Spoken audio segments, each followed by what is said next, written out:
Founders Day Oration of Ganga Hospital.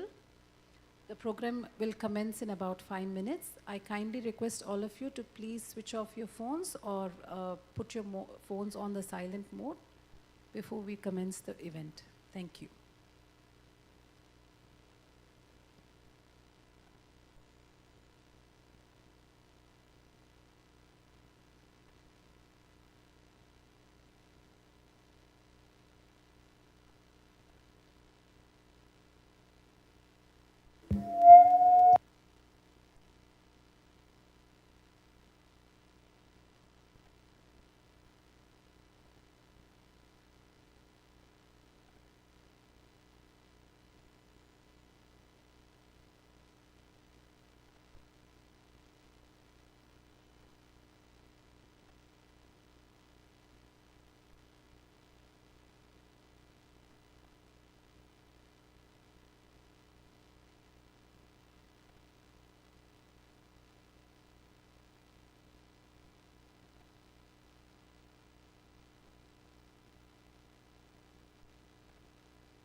இங்கு கூடியிருக்கும் அனைவருக்கும் இனிய மாலை வணக்கம்.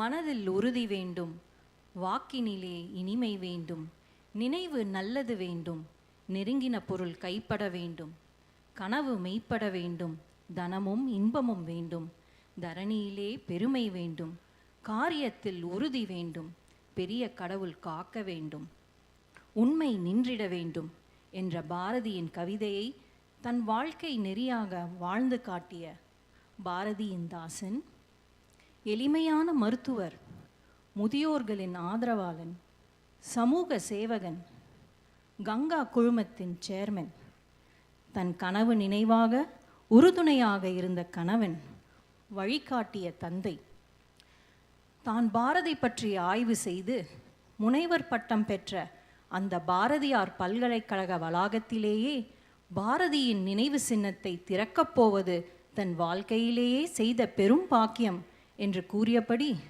அந்த நினைவிலேயே அந்த நேரத்திலேயே உயிர் நீத்த எங்கள் பாசமிகு தாத்தா, எங்கள் பிள்ளைகளின் கொள்ளு தாத்தா டாக்டர் சண்முகநாதன் அவர்களை வணங்கி அவர் நல்லாசியுடன் இந்த 9வது ஃபவுண்டர்ஸ் டே ஆரேஷனிற்கு உங்கள் அனைவரையும் அன்போடு வரவேற்கிறோம்.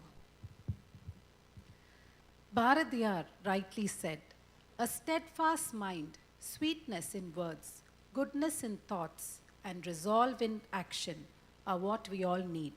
And these are the values that our grandparents and founders of Ganga Hospital, Dr. J.G. Shanmuganathan and Mrs. Kanakavalli Shanmuganathan, exemplified. Their actions inspire others to dream more, become more, and achieve more. We welcome you all to the 9th Founders Day Oration of Ganga Hospital. I now request Dr. Rajasabhabati and Dr. Rajasekaran to kindly escort their mother, Mrs. Kanakavalli Shanmuganathan, and our chief guest for today, Mr. Nandan Nilekani, to the dais, please.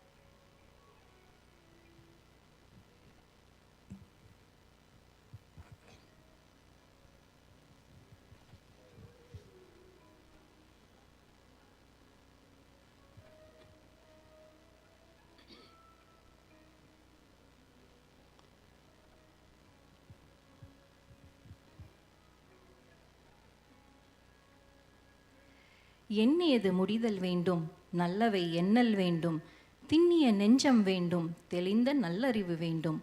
மகாகவியின் வேண்டுதலைப் போல, we seek His Almighty's blessings in all our endeavors. I request Mrs. Jayanti Murthy to render the prayer song.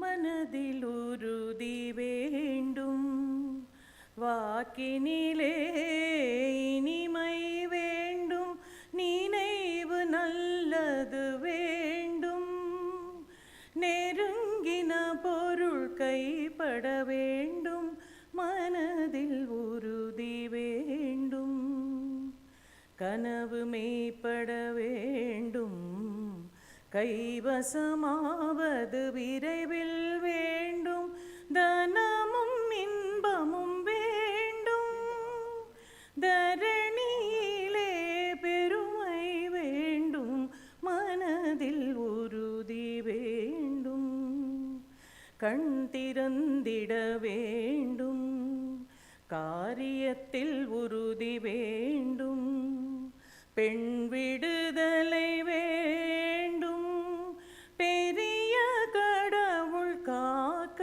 வேண்டும், மண் பயனுற வேண்டும், மண் பயனுற வேண்டும், வானகம் இங்கு தென்பட வேண்டும், உண்மை நின்றிட வேண்டும். ஓம் ஓம் ஓம். Thank you, Madam. I now request Dr. S. Rajasabhabati, Chairman, Department of Plastic, Hand and Reconstructive Surgery, Ganga Hospital, to welcome the audience. Chief guest of this evening, Mr. Nandan Nilakani, and all of those who have responded to the invitation, wish you all a very good evening. Our founders' orations have always been a very look forward to event.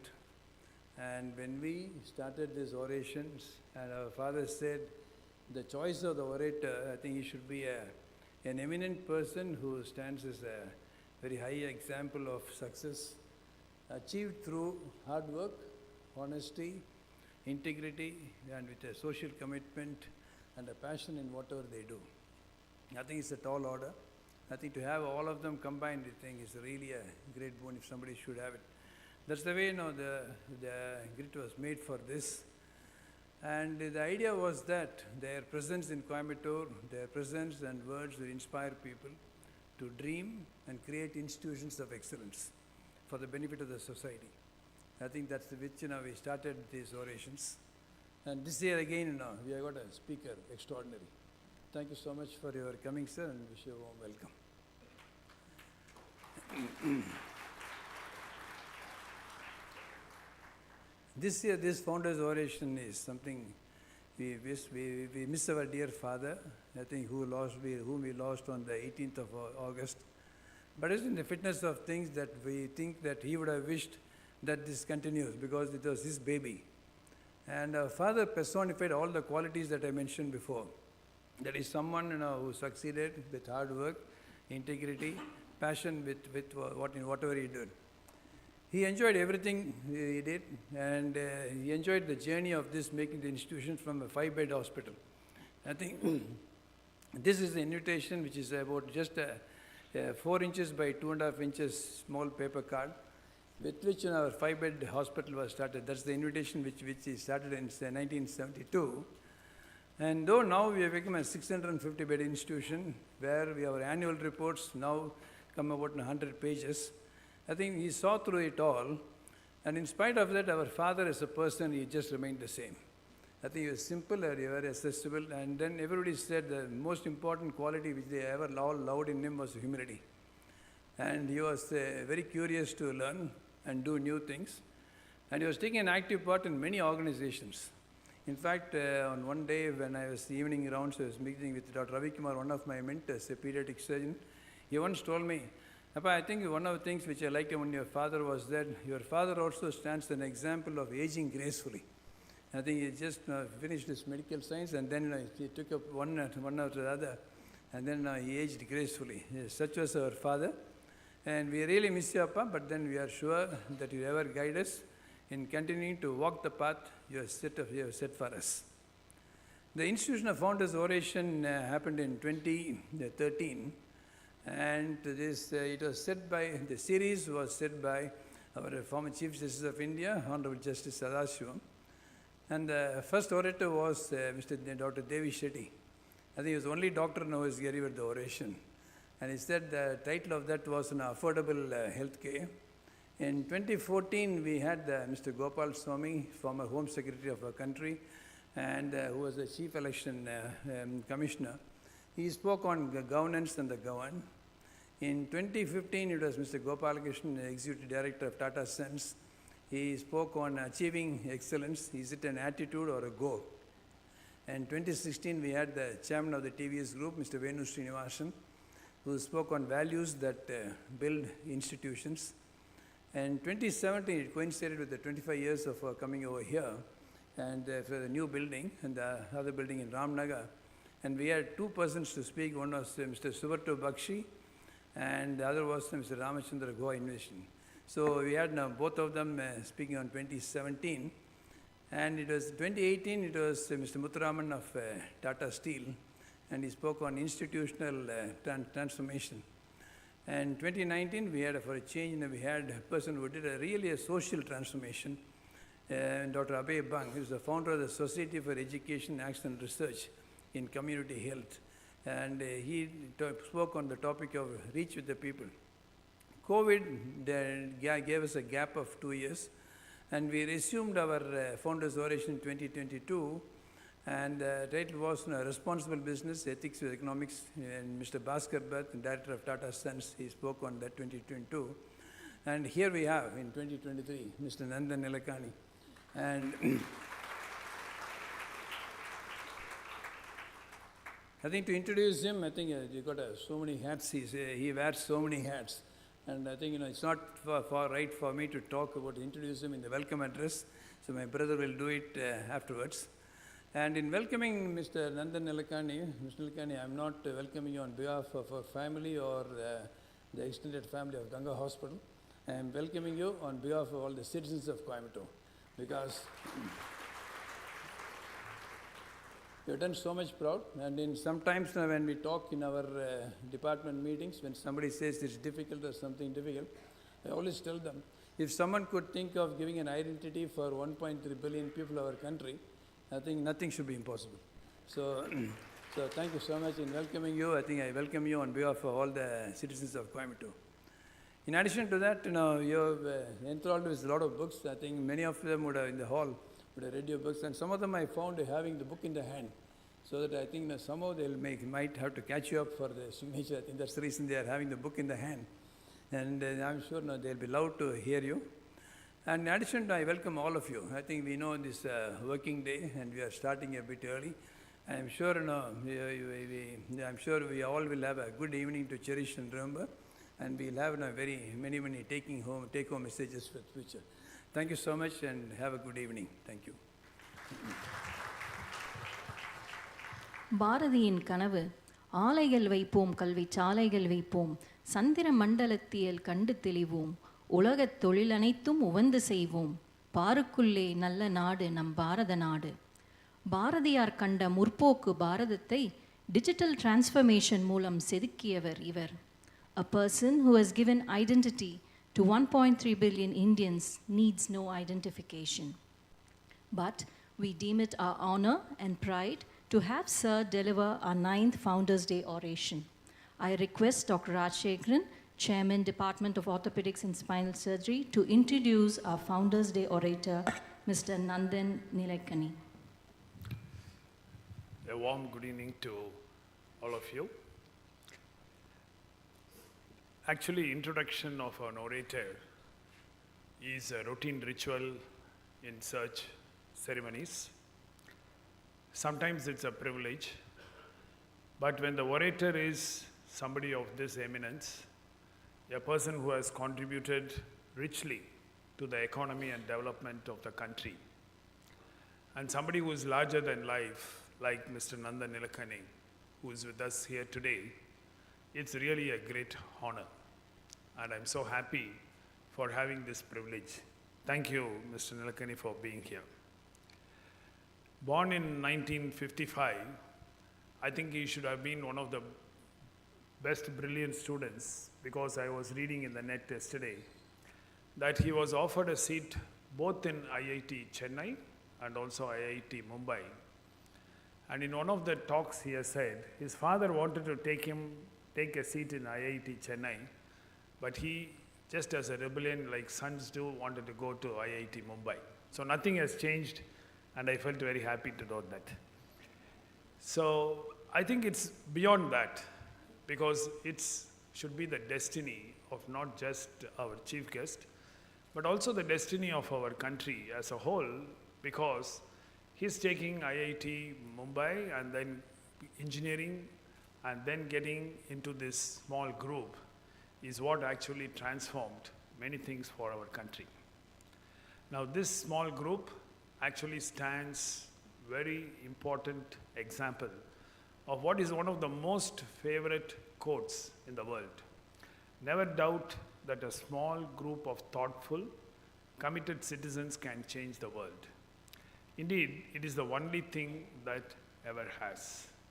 And definitely, change is what they brought into the country. Because once this happened, through Infosys, they demonstrated to the world that an Indian company could implement standards of quality, operations, finance that compare with the best. And that is the legacy that they gave us. A legacy because after Infosys, world started looking at India in a very different way. And we are very grateful to you, sir, for the Infosys. In 2002, he took over from Mr. Narayana Murthy as the Chief Executive Officer, and his tenure proved to be the most valuable one. The top line growth of the company grew sixfold, which amounted to a whopping $3 billion US. And that was a big record. But Infosys is one part, but as you could see, everybody associates Mr. Nandan with Aadhar. I think down the line, everybody, he would get a name like Aadhar Nandan. So I think you cannot escape that, because this is something fantastic that has happened. He became the founding chairman of the Unique Identification Authority of India with the rank of a cabinet minister from 2009 to 14. And today, Aadhar stands tall as an Indian innovation, globally acknowledged as the world's largest digital identity program. Out of 130 crores of Indians, 119 crores are already in the Aadhar, and the coverage of the adult population is nearly 99%, which is something that nobody imagined that would happen. All because of Mr. Nilakani, and I think we should give a big hand for this.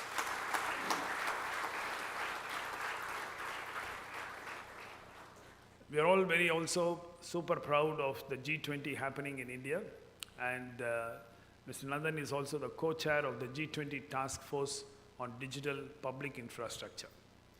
Now, to excel in one's profession is something that we all agree that it's tough, but still possible. But what is so important is his multifaceted personality and his wonderful nature of being philanthropic and giving to everybody. To Mother Teresa's words, we make a living of what we earn, but we make a life of what we give. I think he is a true example.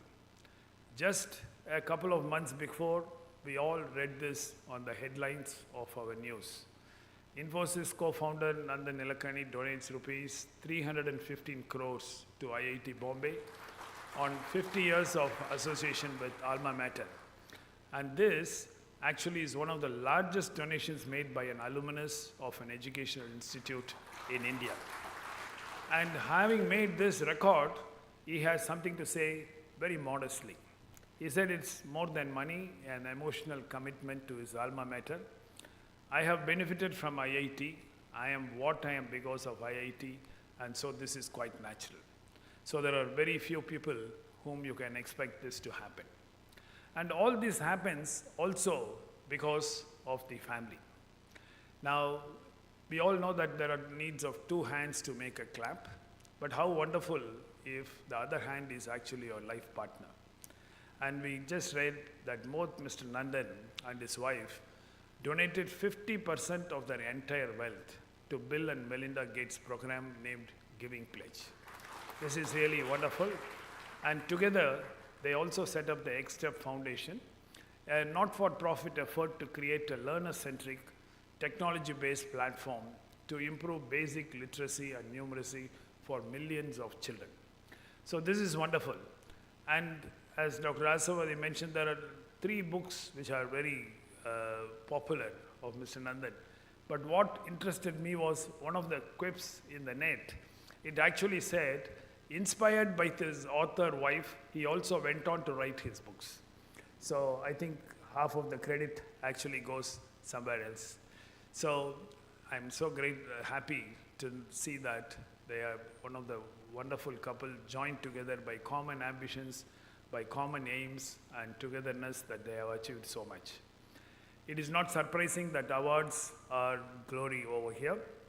The Fortune magazine conferred him with Asia's Businessman of the Year 2003. In 2005, he received the prestigious Joseph Schumpeter Prize. He was also named the Businessman of the Year by Forbes Asia. Time magazine listed him as the 100 most influential persons in the world in 2006 and 2009. And 2014, the Economist Social and Economic Innovation Award was also his. And I just put this photograph because these are 2 eminent people of our country. One giving the prize and one receiving the prize. of Padma Bhushan in 2006. And in 2017, he received the Lifetime Achievement Award from E&Y. CNBC conferred India Business Leader Award in 2017. Inducted to the International Honorary Member of the American Academy of Arts and Science in 2019. And in 2022 had the Lifetime Achievement Award from Business Standard Annual Awards. So here we are. It looks an impossibility, but we have him here in flesh and blood with us today to deliver the oration. An amazing businessman, economist, writer, philanthropist, all put into one. And one of the email equips had said, Nandan is actually jack of all trades and also master of all of them as well. Co-founder of Infosys, and this I liked very much when I read last night. A company that has made many dreams come true for many citizens of India. And what I liked most is perhaps the last, a person who can be a true inspiration to every citizen of our country. I have to honestly say that after reading about him quite a lot in the last 2 days, we all know Mr. Nandan as one of the most eminent personalities, but to go into the nitty-gritty and to know his real achievements was really awestruck. And thank you very much, Nandan, for being here with us. And I present to you Mr. Nandan M. Nilakani, our orator today. Thank you. Thank you, sir. I now request Mrs. Kanakavalli Shanmuganathan to present a plaque and an honorarium to our chief guest today.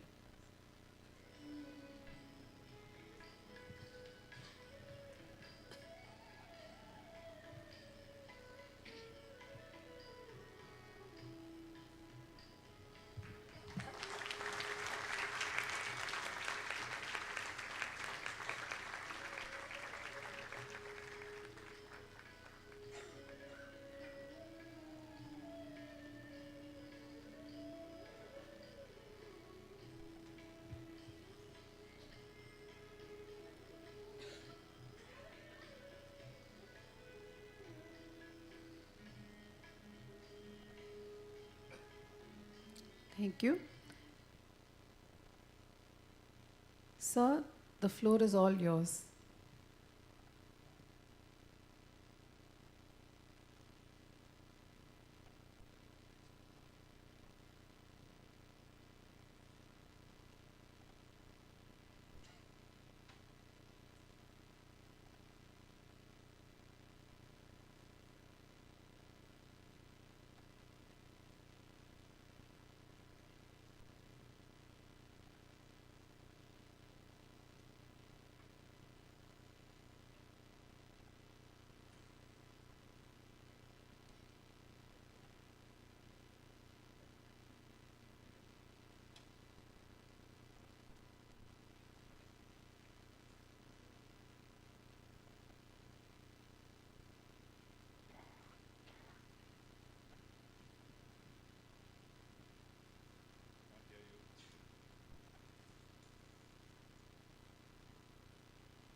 Thank you, Dr. Rajshekar and your family. It's a real pleasure to be here at Ganga Hospital. We miss Dr. Shanmuganathan, but it's a great pleasure. I've had long association with you and you've always been extremely helpful whenever I've called you, so I'm really grateful for that. So today I'll speak about India's digital transformation, a process that has taken last several years and which has touched our lives in every way. When we use Aadhaar ID for identification, when we use UPI to make a payment, when we travel on the highways and pay with FASTag, all these things are manifestations of the transformation that has happened in India. Now, we know that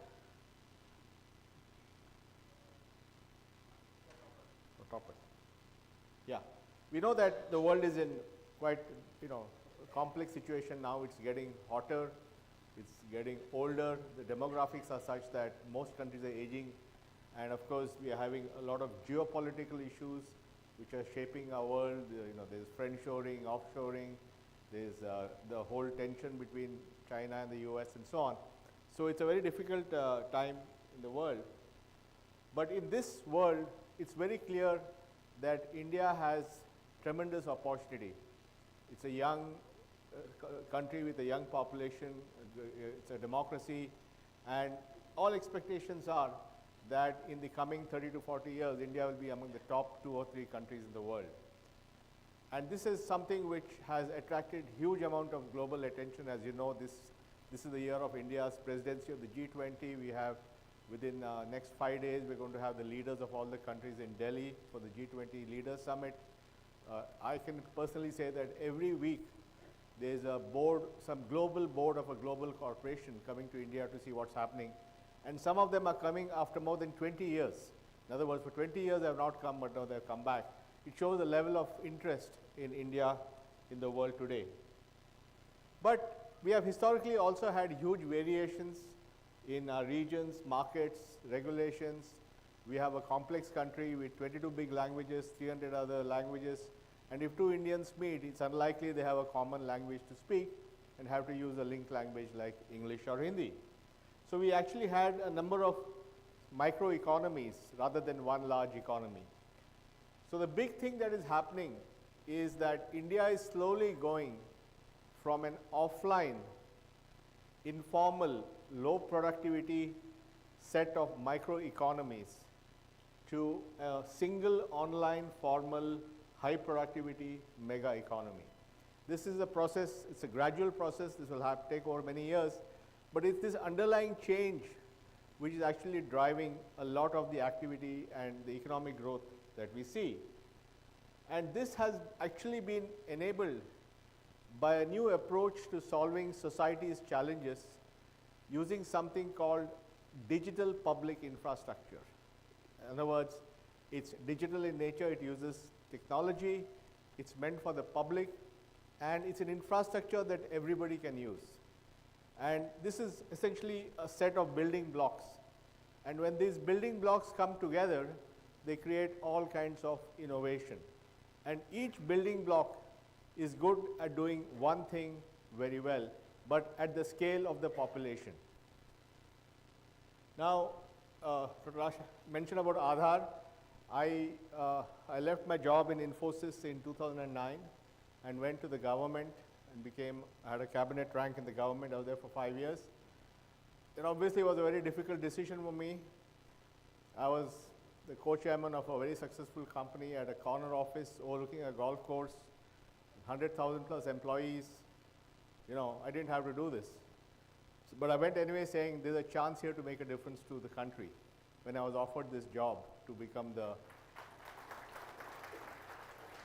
So I went from a corner office in Bangalore to a room given to me by Mr. Aluwalia in the Planning Commission. I had to share that room with 4 or 5 people, so we were all huddled together.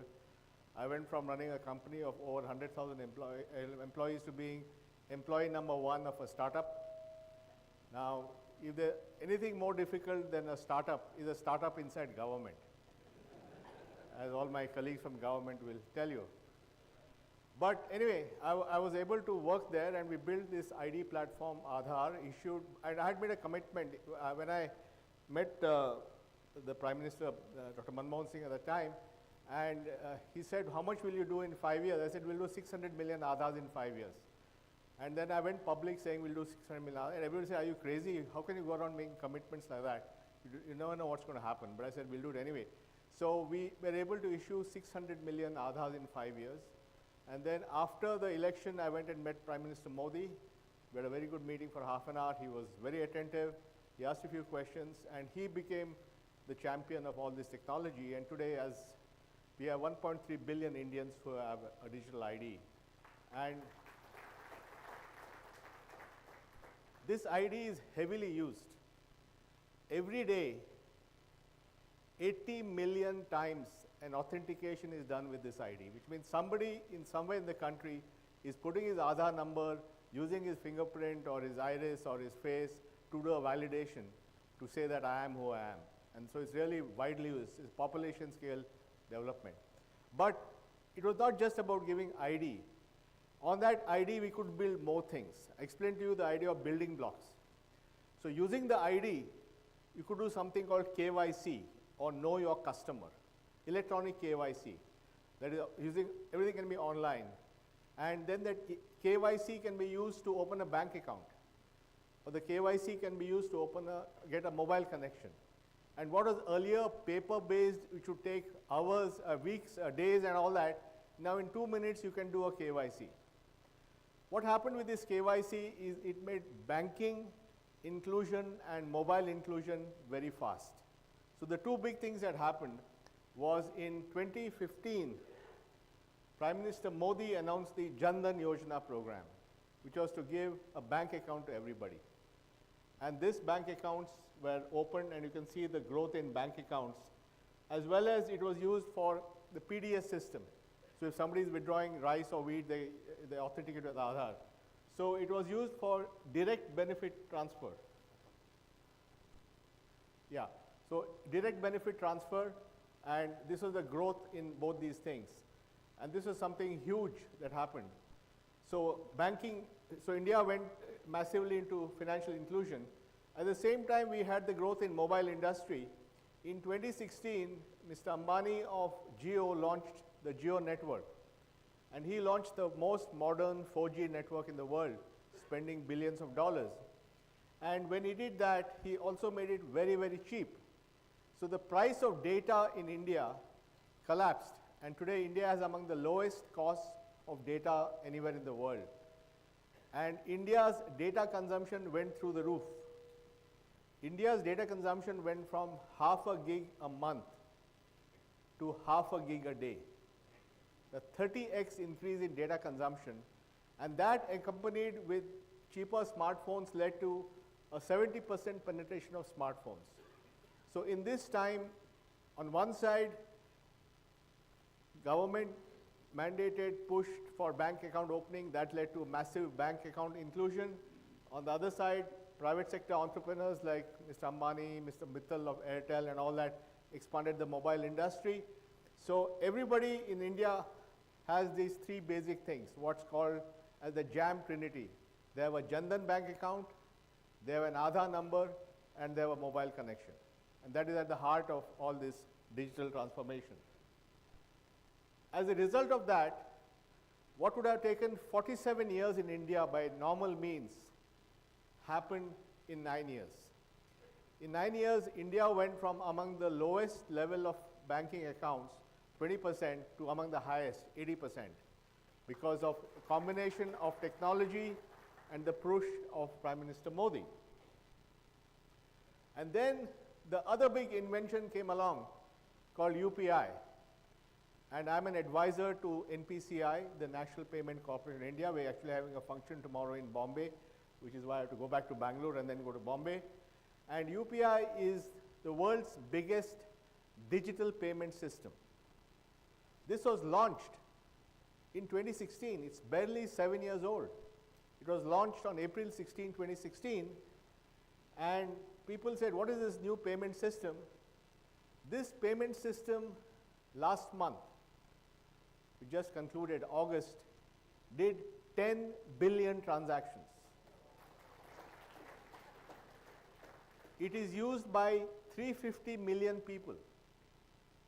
And there are more than 50 small merchants who have those QR codes, which you're familiar with. So this is a coconut vendor selling coconuts who has the QR code. 50 million merchants with QR code who take digital payments. This is a transformation. So a society which was entirely on cash now does 10 billion transactions in a month. And this is something which is, everybody is shocked when they came. In the G20, all these people would come from abroad and they would go into the market and see some ladies selling vegetables and taking digital payments, and they're completely astounded by what is happening here. And this is something which became a huge success, and NPCI is truly a crown jewel of India's technology companies. And then in 2015, as part of Digital India, the government launched something called DigiLocker. DigiLocker is essentially like an electronic wallet for documents. So it's on the cloud, but you have it on your phone also, and in your DigiLocker, you can keep your driver's license, your Aadhaar card, your vaccination certificate, your vehicle papers, everything on DigiLocker. 180 million Indians use DigiLocker and keep all their documents on the phone. And totally today, more than 5 billion documents are kept on the DigiLocker of different people. So this is again a huge thing that has happened. And today when I go to the airport, I can just show my phone, show my ID, or I can use the DigiYatra and just walk through the airport in, I'm not sure all airports, but many airports. This again is something that didn't exist in 2015, and today 180 million Indians are using it. You can see what's happening on the ground. And then the other big change was what's happening on our single market. So this is a combination of policy and technology. As you know, the government over the last several years launched the GST program, but India's GST program is completely digital. So everybody files their tax returns digitally, everybody files their invoices digitally, and that makes it as a single market. Along with that, you have e-way bills, again digital, so what's inside the truck is all known on the e-way bill. And then another initiative was the FASTag. This is actually based on a report I did in 2010, and that was how do we create a single national electronic tolling system. And that system last year did 2.5 billion transactions. So everybody passing through a toll booth is just driving through, deducted from your bank account or wallet, and the gate opens and you can go through. And now using this infrastructure, it is now coming to parking lots. So today many parking lots are now, Hyderabad parking lot, airport parking lot is entirely using FASTag. So if you drive out of the, after you take your car out, automatically deducts based on the number of hours that you have parked. So all this is really creating huge productivity improvements at a population scale. It's not about 1 or 2 people, it's about 1 billion people and their vehicles all using this technology. So all this is happening. So all these revolutions are happening, all driven by micro changes. In the capital markets, SEBI in around 2020 made it easier to use eKYC for opening demat accounts. And suddenly you can see the increase in demat accounts. Today we have 100 million demat accounts in our capital markets. And SIPs or systemic investment plans are where you tell a bank to deduct, a bank or an investment company to deduct 500 rupees a month from your account to buy a mutual fund. That went from 16% digital in 2013 to 80% digital by 2023. So everybody is now doing all the SIPs on the phone, and suddenly every month we have billions of dollars flowing into the markets using SIPs. And that makes India one of the strongest retail markets now. Because of technology on the phone, people are able to use this very quickly. And this has also led to much bigger growth. As you can see from this is all data from SEBI, by the way. So data from SEBI, it shows that the tier 1 and tier 2 cities are reducing and other cities are growing, which means more and more Indians in smaller and smaller towns are using digital their phones to access capital markets. So it shows how it's getting democratized. And now the other big thing which is happening is open networks for commerce. And that is again saying, how do we allow every retailer in the country to participate in e-commerce? How do we allow every supplier in the country to participate in e-commerce? And the ONDC has just been launched. It's doing many, many transactions.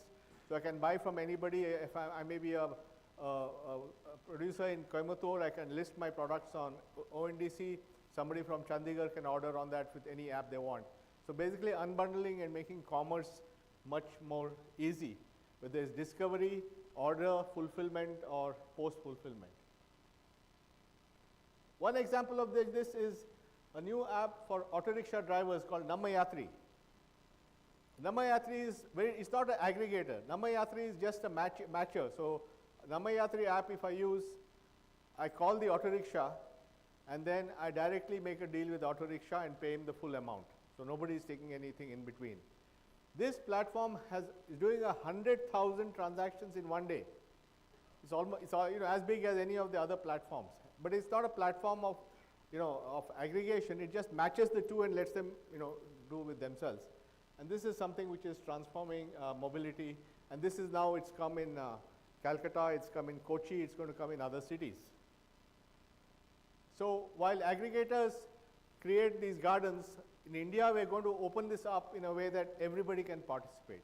So really going to make markets much more democratic, allowing all producers to participate. And this really creates a much more agile economy because you can combine these things in different ways.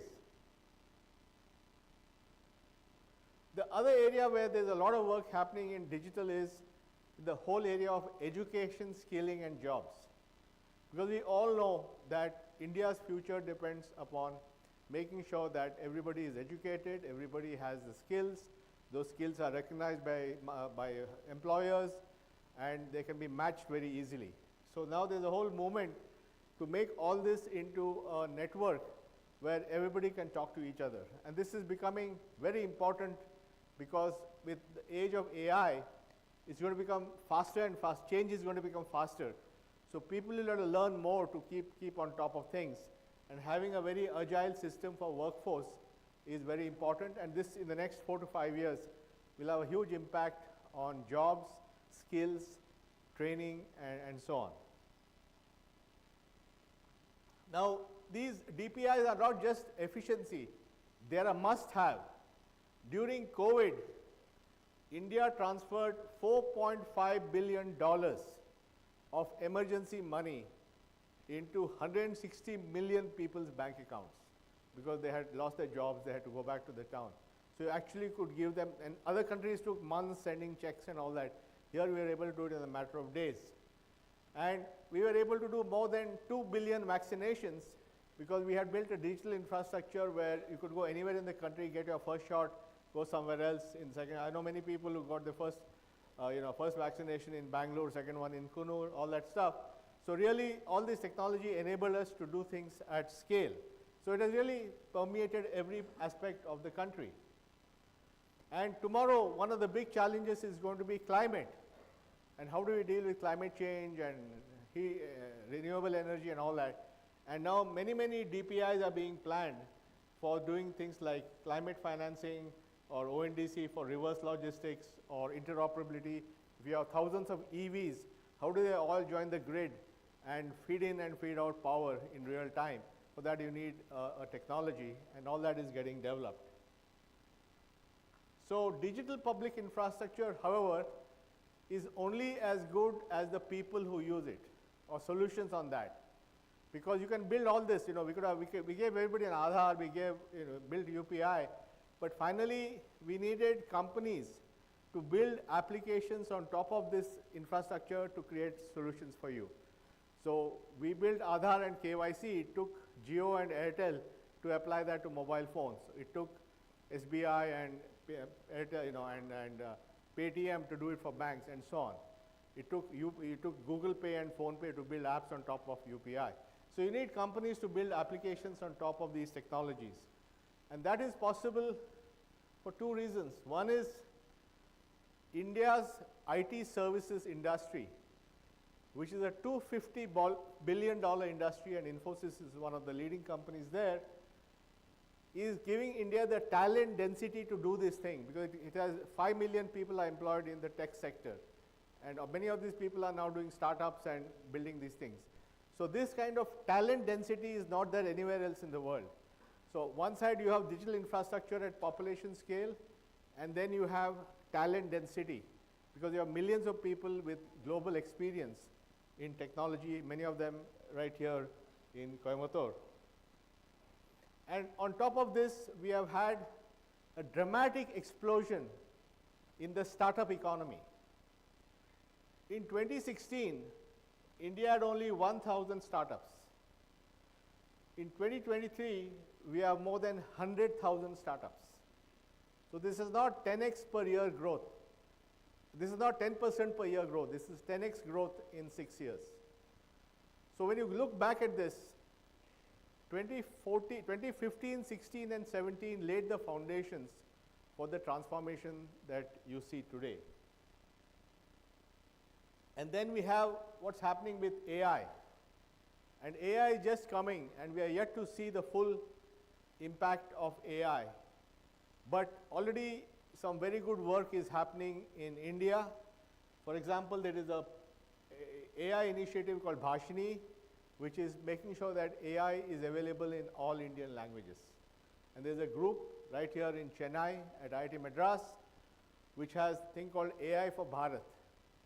And they're building a complete set of AI capabilities in all the major 22 Indian languages for speech and text.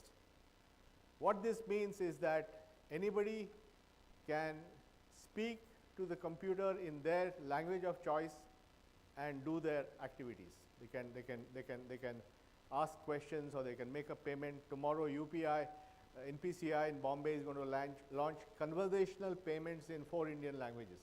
So in Hindi or Tamil you can talk and say send money to my daughter and so on. So basically computing will become more accessible. Even if you are illiterate, you can talk to the computer and get things done. So there's a dramatic change in the way computers will get access, and we are going to help create a whole generation of AI talent.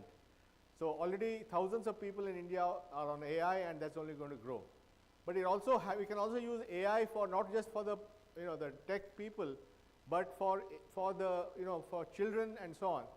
As we speak in Tamil Nadu, we have a project of teaching Tamil and English through AI, and it is being implemented by the state government in thousands of schools, because we think that AI tutor will enable children to learn better, and this will have a big impact on education. So education impact is not only at the high graduate level, but even at the entry level to get children educated in their mother tongue. So AI will have a big impact. And because of these digital infrastructure, they also create data as a byproduct. Whenever I do some, you say use a computer, there's some data as a byproduct. Now, in the Western world, this data is used for companies to sell you ads and so on. But here, this data can be used by the person whose data is being created. That we call that as digital capital. Allows everyone to have their own digital capital. For example, because of the digital capital, small value loans in India are going to explode. So small businesses now can use their digital footprint of their transactions and get a loan from a lender. Like the Karur Vaishya Bank can lend to the small guy. And this is something which is going to have a dramatic impact on democratizing credit to millions and millions of small businesses and so on. Similarly, credit on UPI has come. You can do credit on UPI with RuPay, and which means suddenly when a consumer buys on UPI, he can also get a loan to buy it. So imagine that you have a system now where the seller has got access to credit much better, and the buyer has got access to credit, all using data. And this can turbocharge the economy. And you're going to see that. And one of the reasons for the next 10 years, you're going to see very good growth in the economy. And it's also being used in highways. Because of the FASTag, the highways are now showing better revenues. Because they're showing better revenues, the highways can be monetized, they can be sold to investors, that capital can be recycled. So all that is happening even on the government side. So essentially what we have in India is what we call as a new grand bargain. Because the challenge of most societies is how do you formalize? There's no point having 5 million taxpayers and everybody else outside the system. How do you get everybody in the system? And this is happening through a combination of technology and the fact that once people can use their digital capital, they have an incentive to join the system. Therefore, what you see in India is not just technology, but a new innovative model of inclusive growth, where everybody is being given a chance to join the system. It's much more equitable, and everybody is given opportunity. So person can get their Aadhaar ID. With the Aadhaar ID, they can get a mobile phone. With the mobile phone, they can get a bank account. With the bank account, they can get remittances from abroad or from their family members or from the government. They can use that money to start a small business. The small business gives them digital capital. They can use that digital capital to get a loan. They can grow their business. So everybody has a chance to ride this opportunity and do things better. So what you're seeing is a transformation that has not been seen anywhere else, essentially enabled by digital public infrastructure. And this digital transformation is happening in front of you, and you're going to see the big impact of that in the next 5 to 10 years. Thank you very much.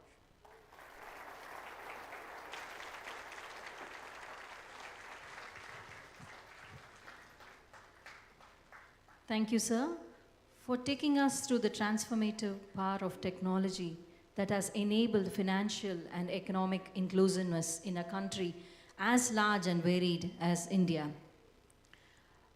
I read, as you quoted, ideas lead to ideology, which lead to policies, and that lead to action. Mr. Nandan Nilekani's idea of digital identity for all our citizens has totally changed the way we think and live. There were days when it was said that we do not pass through a day without using a Tata product. I think today we can say that not a day passes without using the digital transformation process that Sir started with the Aadhaar card. Thank you, sir. We're very grateful. The floor is now open to questions. The mics are there, and if anybody has questions, sir will be happy to answer.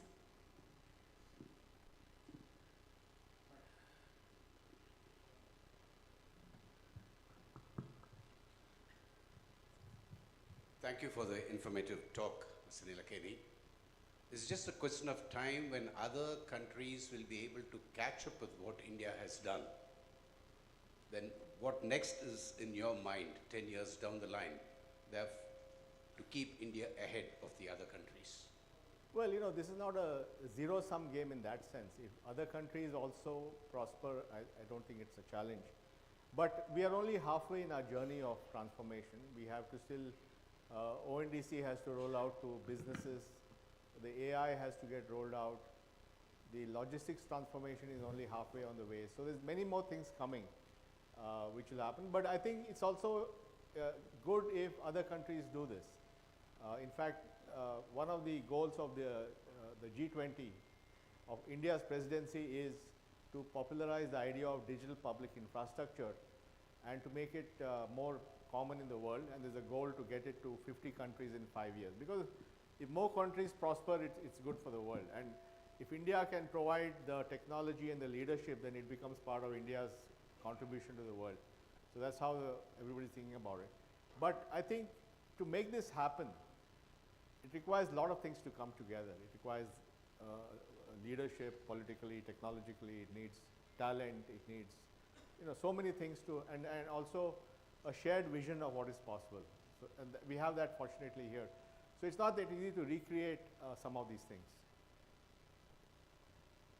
Good evening, Mr. Nilekani. Thank you so much for that stimulating oration. I have two questions for you. Your thought on using the public digital infrastructure for public health, while education we have done very well. I hope in our generation we'll see a parallel in health, thus improving the health of people. There is the under 5 digitization process going on, a database countrywide that is being led by the government. Any thoughts on that? So thoughts on using the public digital infrastructure on health and the under 5 cohort that is coming under digitization. Yeah, well, I think a number of things. One is that when you think about it, the COVID vaccination certificate was the first example of applying this kind of population scale for a digital, for a health thing. And India was among the first countries in the world to launch with a fully digital health record for vaccination. And you know, you get vaccinated, you get it in a couple of minutes, you can keep it on the phone. It's fully encrypted, it's QR coded, all that stuff. So I think we got the taste of that, and India has issued 2 billion vaccination certificates. But beyond that, you know, there's the ABDM program, Ayushman Bharat Digital Mission, which is run by the National Health Authority. And they are now trying to come up with standards for interoperable health records, which are out actually. And the idea is that over time, somebody can take the health records with them and so on.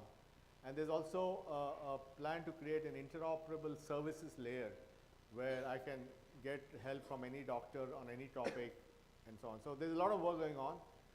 NHA is doing a lot of work. And of course, we already have the Ayushman Bharat insurance plan, which is about 500 million people in it. So all that is happening. And then for the under 5s, there's all this work on vaccination and so on. So there is stuff happening. Is it as advanced as other areas? Perhaps not. But I think certainly the intent is there to bring in the same thinking into the health sector. Thank you. I have a question. Today I read an article where you have mentioned that common man, by investing about 18,500 or something in a bank, by using the AIML algorithms, the investment can be judiciously made, and sitting at home he can earn money. But that point you have not highlighted in today's talk. So how is that workable, and how reliable are these AIML Who has said that? algorithms? Today I saw in Indian Express online. Okay. No, look, AI is just a tool. You can use it for multiple things. You can use it to do better diagnosis of health. You can do it to catch fraud in a financial transaction. You can use it to create a tutor to teach you better. So AI is just a tool. And obviously, even in the financial sector, AI may hopefully help in making better financial decisions. But that sounds too good to be true, what you're saying. So I'm not sure it's true. But anyway, but I think making money is still hard work. So we have to do it. Sir, good evening, sir. Sir, first of all, in my childhood, I used to see an advertisement. Whenever you see a color, think of us, Johnson and Nicholson. So today, whenever we see our own identity, we will think of you, sir. Thank you. So thank you very much. Such an immersive digital journey you have shown us about the India, how we have passed through. You have mentioned a point about, so we are moving from low productivity, offline, cash, informal society to a cashless, formal, and actually high productivity and online economy we are moving. So in this journey, how much we have already traveled and how far we are left still, and this is the first point, sir. Second point is you were touching about the artificial intelligence. Now, India requires so much of opportunities, employment for the people who are there and all. This artificial intelligence, with the advent of this, so the Indian population, so they'll be still able to get the jobs what they are getting, or will there be any threat for them, or how the impact would be on India, sir? Sure. The first one was about About the journey, what we have done, Yeah. and how far we have come, and how long we need to go forward for this. no. Actually, it's a 20-year journey. So we're still a long way, but you can see the things, right? I mean, if you look at formalization, bank accounts, we have gone from 20 to 80%. Mobile penetration side. These are all the building blocks. But then, credit. India has a pretty low GDP, credit to GDP ratio, and certainly smaller businesses find it difficult to get credit. But thanks to all this, banks like you over the next 10 years are going to credit to much smaller players, all using data and AI. So credit is going to, now once credit becomes much more universal, small businesses will have a stake in being in the system. So formalization will happen. You're seeing that in tax revenues. India's tax to GDP ratio at 10.7% is among the highest in the last 20 years. So over the next few years, more and more companies will be in the system, and tax collection will go up. The number of taxpayers has gone up quite a bit. So you can see all different strands of formalization happening, but this is a slow process. The other big thing which is happening is Indian assets are moving from physical to financial. So people would keep the money in land or in gold. Now they're moving into financial assets, especially because financial assets are now become so easy to invest in. So all these are like 20-year transformations happening, but you can see the impact of that everywhere. Now this AI thing is both a opportunity as well as a challenge. The opportunity is that AI can be used to provide better healthcare, better education, all that stuff. So there's a lot of value in better language skills and so on. But AI also makes jobs much more volatile, because as AI becomes more powerful, it will do more tasks. As it does more tasks, many jobs, the job may not go away, but a lot of the tasks inside that job may go away. So people will have to adjust and learn new skills to do new tasks. So the pace of change is going to go up, which means we have to create a society where everybody has access to new learning so that they can learn new skills. And then, of course, we have the challenge of millions of children not getting any education, and how do we use AI to get them that education? So it's both an opportunity as well as a challenge. So you have to deal with both. Thank you very much, sir. Thank you. Good evening, Mr. Nandanji. I am sure each of us in the room is very excited to be a person who has really imagined about India and transformed India. I have two questions for you, sir. First one, as we know, most of the wealth in the world is locked up in real estates. Real estate. Most of the wealth. Most of the wealth in the world. 70% of our entire wealth is locked up in real estate. In India, the biggest financial thing will release when the land title deeds are digitalized and the transactions and bank loans happen like how it is happening. How far you see this land becoming easy for using the digital infrastructure is the first question. Second is India is far behind China in terms of manufacturing, and India as a country is not able to follow this manufacturing-led things, and we have shortfall in our foreign currency. So the biggest thing which is now saving India is our service export. But in service export, I was told earlier that we are mainly doing secondary work, a type of coolie work. Product work is being done by innovative company like your Microsoft, which has got product SAP. So how far do you see this our sector, service sector, which is now going to be India's top game changer in the world? In what manner we can, our laggardness from China, we can overcome by our digital superiority. So in this, we'd like to hear from you, sir. Thank you. Yeah, so you're right in saying that India's economy, or it's not, I wouldn't say economy, but the strong foreign exchange position is because of services, right? So just the IT service alone is a $250 billion industry, and a large part of that comes into the country. And similarly, Indians who have gone abroad are sending money back, and India receives $108 billion of inward remittance, much bigger than the second largest country, which is about 60-70 billion. So that is the source of our strength, and that is why today we have $600 billion of reserves, whereas around our neighborhood, countries are down to 10 billion, and all the challenges you have seen in Sri Lanka and all that. So we are very fortunate because the services export has provided the financial strength. But I think the manufacturing turn has come. Of course, I shouldn't say that Coimbatore is a great manufacturing city, so you're already doing that. But especially in electronics manufacturing, this is because of geopolitics. And what has happened over the last 20 years is China had become the supply chain of the world, and now with the geopolitical situation, there's a whole thesis that countries or organizations should diversify their production. China plus one or China plus N. So they'll go to Mexico, Vietnam, India, and so on. And India is going to be the beneficiary of that. And we're already seeing that, say, in mobile phones, which, in 2016, 2017, Apple didn't make a single mobile phone in India. Now they make about 5-6% of the mobile phones in India, in Chennai and Bangalore.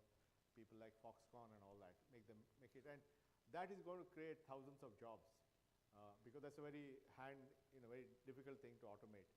So I think and then the other big transition is going to be EVs, which again you have it here, but as you transition, EVs also is going to create a lot of manufacturing. So I think you will see more manufacturing now than ever before because of global trends, because of technology transformation, and because of geopolitics. So I think it'll never be like China, but certainly it'll be a bigger part of the Indian economy. And your first question was about land, real estate titles. Yeah, land is tricky to solve because, first of all, land in India is a state subject. We could solve these things like ID and banking and telecom because they are federal subjects. They come under a single regulator. So banking policy is done by RBI. Telecom policy is done by DOT and TRAI, and so on. So when you have a subject which is a national or on the federal list, central list, you can apply to the whole country. Land is on the state list. And also, historically, because of the British and the kingdoms and all that, we have zamindari, this system, that is all. It's a mess. So you can't solve this easily. So every state has to solve it, which means it will take much longer. Like if you look at GST, before GST, every state had a different tax system.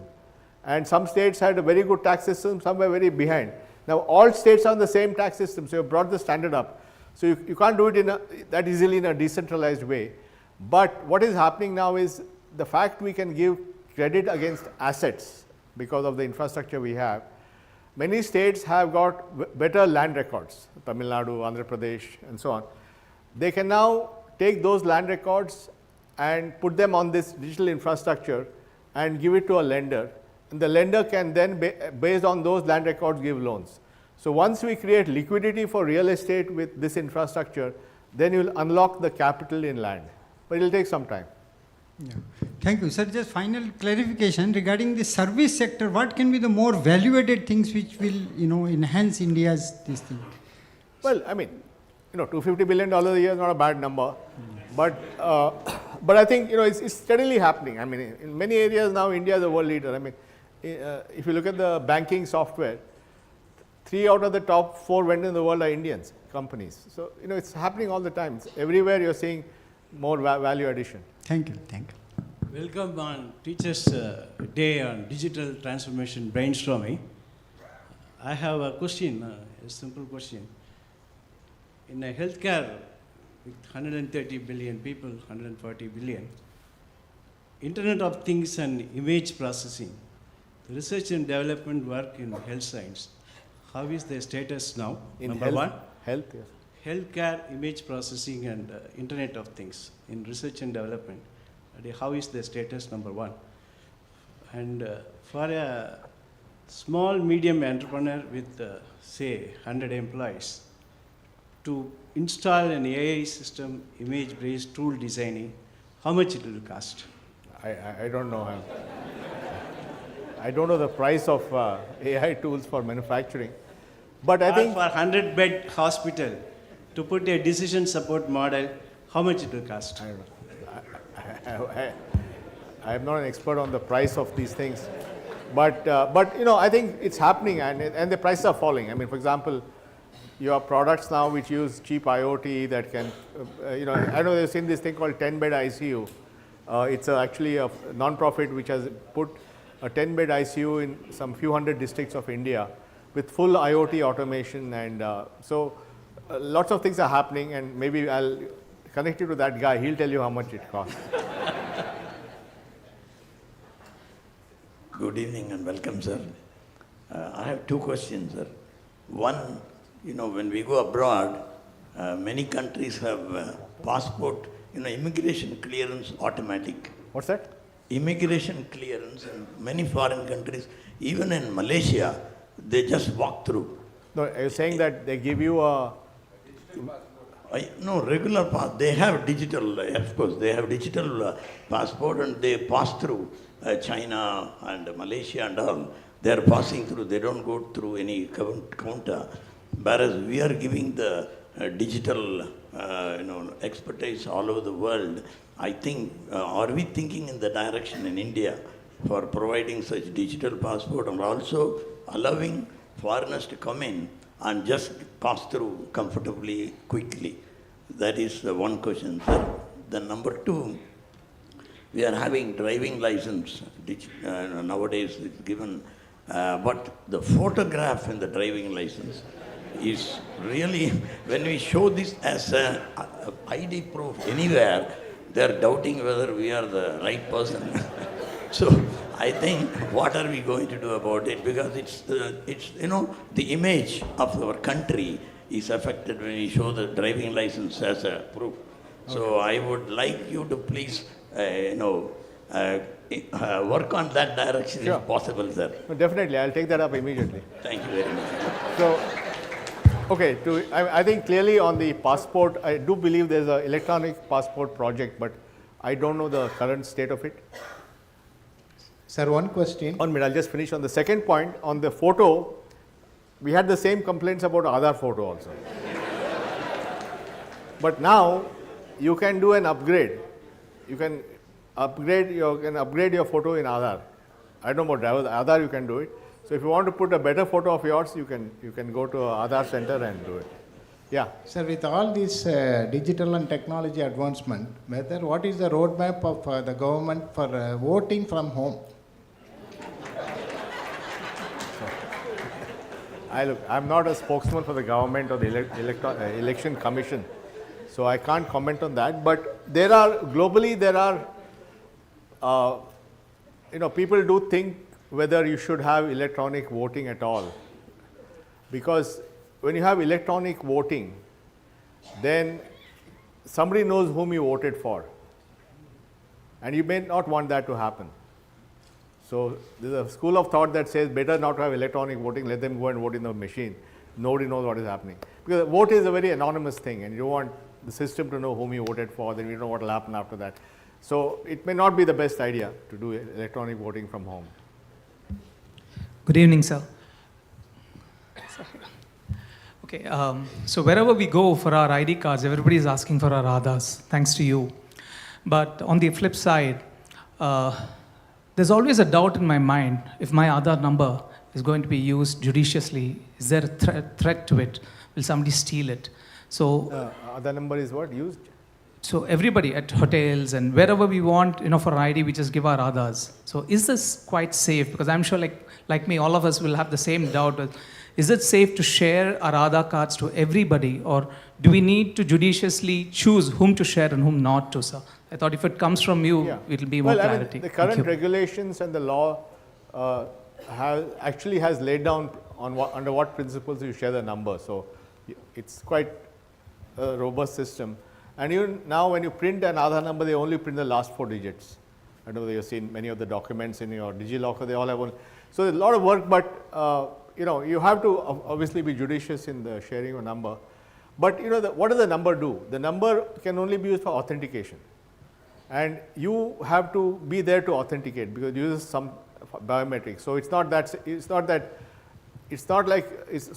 so ID theft in that sense is more difficult in this environment because it's a biometric authentication. So there's some safeguards. But at the same time, I think as consumers, we should all be careful. Good evening, sir. My respects to your handling of Aadhaar with the humongous data and the APIs, what is connected, which has made the digital world better now. My question to you is, cryptocurrency is gaining inroads. So will there be a situation where the dollar will lose its sheen and the geopolitical situations will change based on cryptocurrency's advancement? Well, while cryptocurrencies had a big surge of popularity, especially after the global financial crisis, some of the events of the last 2-3 years, including the collapse of FTX, has actually dented the confidence of people in cryptocurrencies. And also regulators around the world like RBI and BIS, which is the Association of Regulators, has come down with a lot of regulations on cryptocurrency. In the US now, for example, the SEC is saying that they have to be regulated as securities and all that. So I think, there'll always be a niche player. I mean, the total value of cryptocurrency in the world is maybe $1.5 trillion. It used to be 3-4 billion, trillions come down. And the central banks are coming out with their version of digital currency called CBDC, central bank digital currency. India has done that. So I think cryptocurrency, in my view, will be there as a product, but it's not going to be a replacement for the way we do the world. We still need fiat currencies issued by governments, guaranteed by the central bank to keep the world going. Nathan, so just 2 questions. You're also asking questions? Yeah. I can't let this opportunity go. So one is a subject. The numbers that you gave on these DPI transactions is mind-boggling.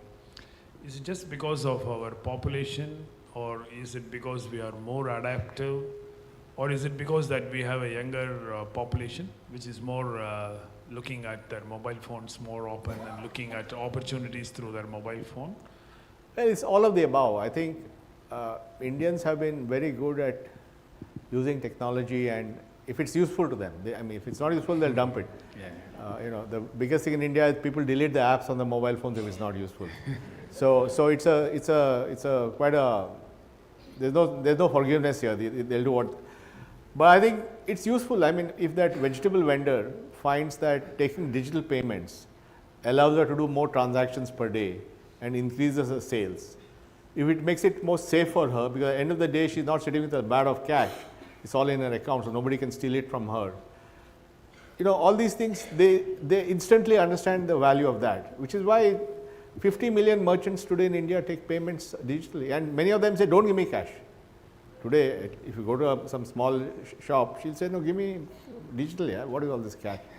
And actually, many people coming from abroad find it difficult because they don't have this UPI and all that. So they're not able to operate only because they're all saying, give me, you know, digital payments. So I think there is a, it's partly the youth also, of course, I think that. But even, I mean, I know people in the 80s who pay with UPI, so it's not that it's only a young people's thing. Look, what was the option before? See, what you're giving is so significantly better. People are going to have it. Take it. No? Yeah. And if there are no further questions, I would like to ask, you would have met a lot of people here before coming. You saw that there was an elder generation and every one of them had brought their younger generation also to hear you. I thought that was based on fatwa by you. Yeah? No. Now, so behind all these DPI, artificial intelligence and everything, there is a human aspect to it, and behind Aadhar there is a Nandan. I mean, behind everything there is a human personality. So Coimbatore is a fertile area for entrepreneurship and growth. So I'm sure that there are lots and lots of people here looking at human advice from you. What is the opportunities? What is the mindset we should have? What is the human approach to have in the next 1 decade for real growth? What do you think is the place of the Indian youth, their entrepreneurship, opportunities, their challenges, everything? No, everybody wants to be a Nandan. I mean, that's... They're welcome, man. No, I think, you know, obviously the next 10 years, unless something difficult happens, we are actually in a very good place. Because the world has slowed down, economic growth in the world has slowed down. And China, which was an engine of world growth for the last 20 years, has slowed down dramatically. And many people feel that this period of slow growth in China brought about by demographics, the aging very rapidly because of one-child policy.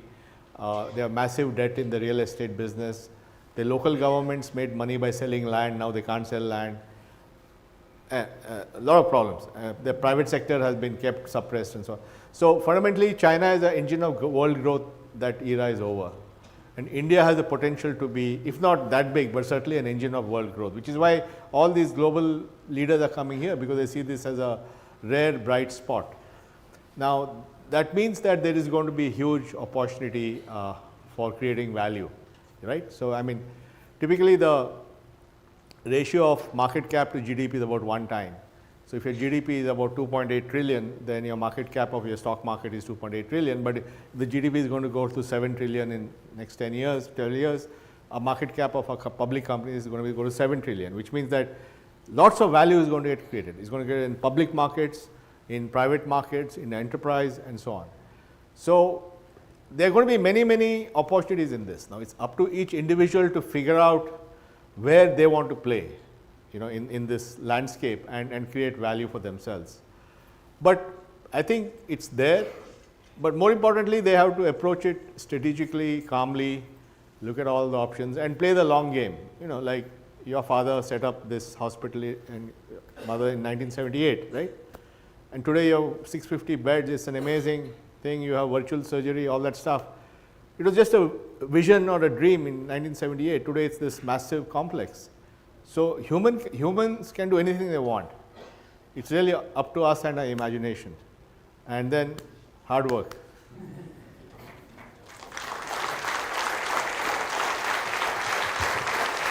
Thank you, sir, for patiently answering our questions. I think just for this fantastic lecture, but for your entire contribution to our country, you need a standing ovation. I mean, I think this is something that...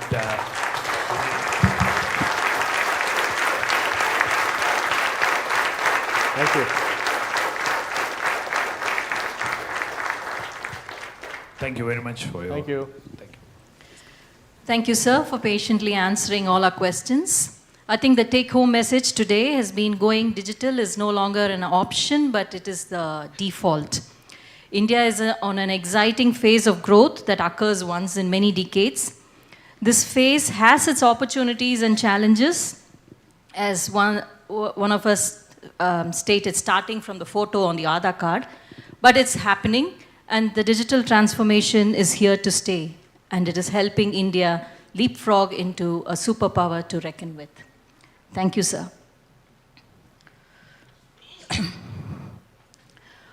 மகாகவி சொன்னார், எவனையும் வெற்று காகிதம் என ஒருபோதும் எண்ணாதே, ஒரு நாள் அவர் பட்டமாய் பறப்பான், நீயும் அண்ணாந்துதான் பார்க்க வேண்டும். மகாகவி பாரதியே அண்ணாந்து பார்த்து பெருமை கொள்ளும் புதுமை பெண் திருமதி கனகவல்லி சண்முகநாதன். அவருடைய பயணத்தை அழகாக பதிவு செய்திருக்கிறார் திருமதி Shobana Kumar. I now request Dr. Rajasabhabadi to talk about his mother's dream and introduce the author. I think on this day, we also would take this opportunity to release a book on our mother. And this is the book that we are going to do. And it's titled as A Mother's Dream, The Making of Ganga Hospital.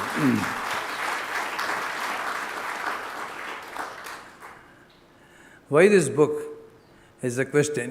In 2011, I think Nandan also told that in 1972 we started, and 1978 we got our own land and then started, and we came to this area in 2007. And 2011, there is a small conversation which happened with a few of our friends. One of the notable writers, Mr. Maramin Maindan Muttaya, he wrote a book in Tamil for Annayin Kanavu, Koi Ganga Amarthumanai. And this book became extremely popular, much beyond our expectations. So we printed only a small number of copies, but then there is extremely popular because probably it resonated with the dreams of many of the young mothers. There quite a lot of our friends were asking this, students and patients were asking this. But then the question also came about, it's in Tamil, is it not in English? I think that was the idea. So we really wanted to do it in English. And when we wanted to do it in English, we just did not want it to be a translation of what was done in 2011. And we expanded the scope and we requested Mrs. Shobana Kumar to put in words the thoughts of her mother. I think the most of the things were told by my mother. I think someone had to really put in words what she has told. And Shobana Kumar is a very accomplished writer with many awards. And she has done an extremely good job on this. And we should have to thank Mr. Krishraj, who just left, who wrote the foreword. He wrote a foreword, and the last line he said was, this work must be read by everyone, parents of all ages, institution builders and youngsters. And Shobana asked us to, both my brother and myself, to write the introduction. So I just, there is 2 pages, 2 or 3 pages we wrote. And one of those paragraphs was this, why a book on her? I thought I'll just read only those small paragraph about why we made this. He said, why a book on her? We really thought about it. Will it be relevant today? Because she brought us up in the 1960s and 70s. Will it be relevant today? Times have gone by, we have children and grandchildren, and we have the responsibility to make them develop to their best potential, because my mother allowed us to develop to our best potential. Now we find that the values that we were taught, such as discipline, of course we are brought up the hard way, such as discipline, grit, persistence, perseverance, are more relevant today than ever before. Everyone knows what is right, but hesitates to do the right thing at the right time. And when you talk to our children, when you talk to colleagues, they say, we can't be strict with our children because they may retaliate. There's always the fear of rejection from the other side. And perhaps the best message or example the story of our mother and us could have is the way our mother helped us differentiate discipline from regimentation. She was successful in making us understand that it is for our collective good that discipline is enforced. And when we happily take it, it leads to infinite freedom. Hence, we are more than prepared when compared to most of others of our age to do things when they have to be done in an unsupervised setting. We thank our mother for providing us that platform.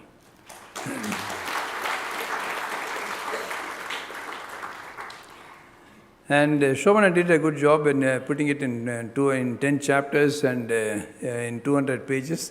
And that's what the book that we are going to release today. And for the launch of this book, I request Nandan to release the book later on. And to receive the first copy, I request Mr. Krishnan of Krishna Sweet and Mr. A.K. Vishwanathan, both of us are great family friends, to step forward to come up to the dais to receive the first copies. And the author, Ms. Shobana Kumar, to come up to the dais, please. Thank you so much.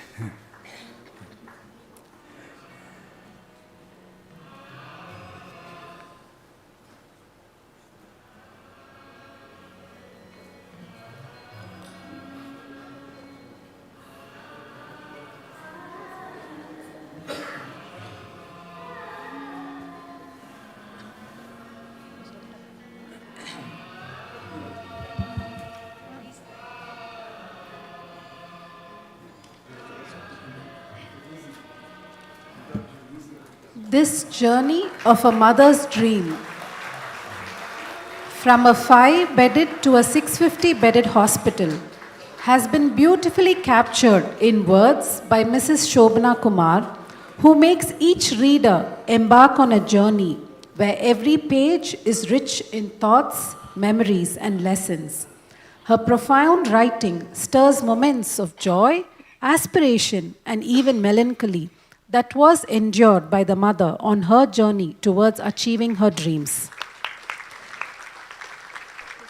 Mrs. Shobana Kumar patiently listened, read stories, and put together the soulful book that will feel like a warm cup of tea on a rainy day. I now request our chief guest, Mr. Nandan Nilekani, to release the book, and also, as a token of our gratitude from the entire family, I request our chief guest to kindly present a memento to Mrs. Shobana Kumar.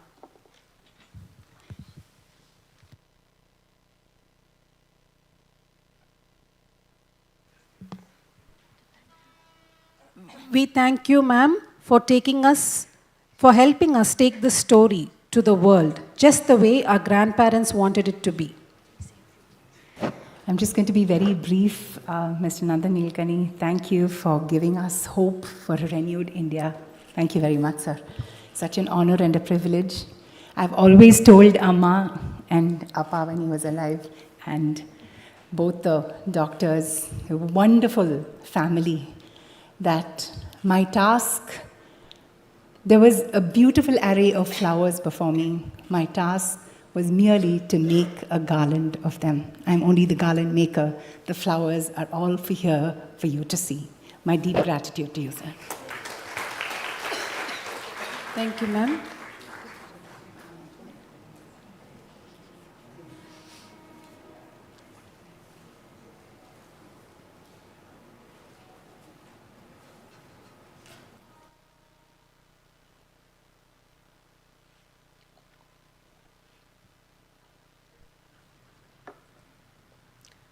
I now request Dr. Rajashekaran to kindly deliver the vote of thanks. All good things, however good they are, have to come to an end. And so we are at the fag end of this wonderful function.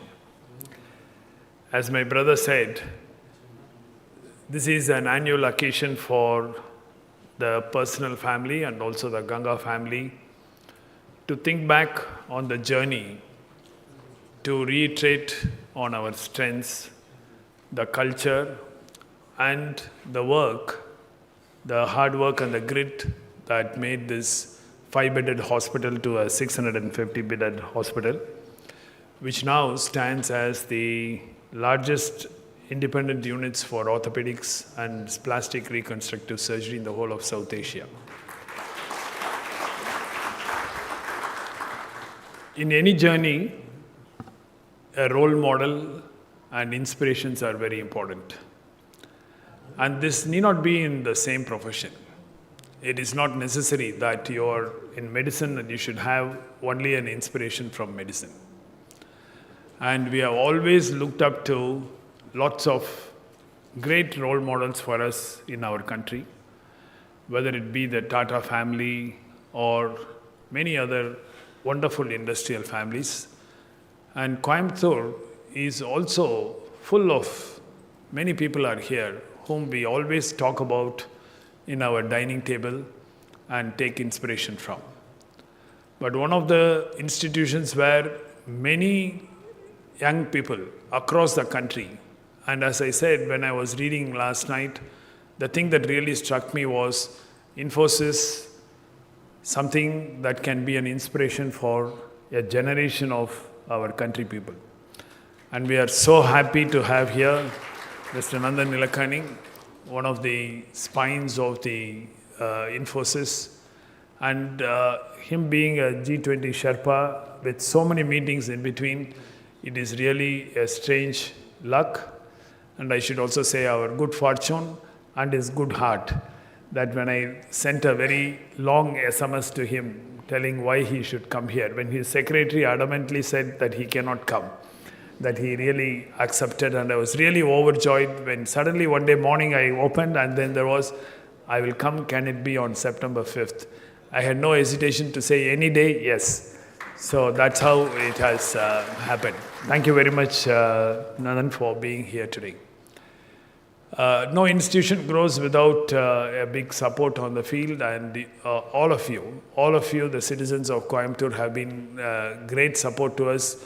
Many way an inspiration for us, many way a helping hand for us, and to all of you, I would say a big, big thanks. Our financial support, Karur Asia Bank, they are all full here. I mean, I always tell them, the bank is ours and the hospital is theirs. That's the equation I have got with them, and I know I am winning on that equation. So that's why we always say, thank you very much, sir, and thank you to all of you. And I'm so grateful that this was also a launching pad for the book on our mother. My brother and I say that the best thing that we had was the ovarian lottery. So we had the best of the birth, and then we can't choose our parents, but it happened, and that's the best thing that happened to us. And it's doubly pleasurable and a privilege that the two people who got the first copy, Mr. Krishnan and Mr. A.K. Vishwanathan, sometimes you have people beyond the family who are more your family, and we are really grateful for that. It was to such a stage when my mother and father, sometimes we on the dining table, they ask us something and we say it's difficult. My mother will say, "Cheri, neenga ponga, naan Krishnan kettukren."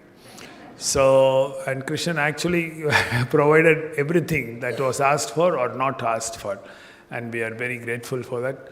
And Mr. A.K. Vishwanathan sir has been a source of strength, pillar of support, and very much a great affectionate source. And we always look at it as our fortune that we have been blessed with so much of support. A big thank you to all of you, to Mrs. Shobna, to all of you, to Anand Peter and every one of you here, and thank you so much for being here. Thank you. Thank you, sir.